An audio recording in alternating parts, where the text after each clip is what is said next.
muna, hindi mo na nalagit up. Mga guys, meron akong guide para sa mga pandesal na hindi siya nabibinta mga guys kasi kami pandesal. Malunggay pandesal na kami mga guys eh. Ang ginagawa namin sa pandesal mga guys, sinupulit mga guys. Pagka hindi na nabinta. Kaya yun sa mga guys. Mga bago pa ito mga guys. Hindi naman kasi sa pwede mga guys na pagkatapos ito pulitin mga guys. Kailangan namin itong ibilad. Para matuyo. Matuyo siya mga guys. Ngaroon ako yung Facebook. Tuloy mga guys, pwede ba kain? Ngaroon ako yung TikTok. Hindi mo niya ako TikTok. Kaya mga guys, ang purpose ito mga guys, kaya namin ito pinut-punit. Para siya para siya gawing pulbos. Pag bilad dito mga guys,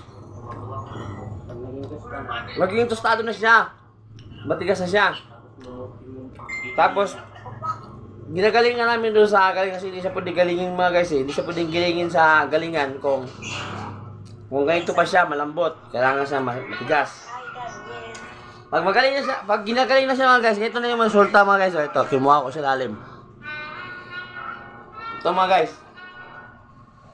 Ayan mga guys, oh. Yan. Kita nyo mga guys. Yan. Ito na yung resulta ng magiging pandesal na ginaling. Yan.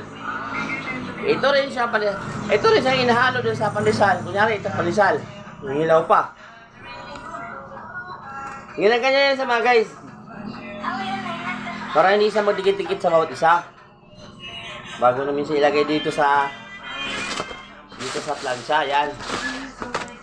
Ito mga guys. Dito kasi nilalagay sa mga plancha yan. Yan. Kunyari, ito mga guys. Lagyan namin nga ito. Ganyan.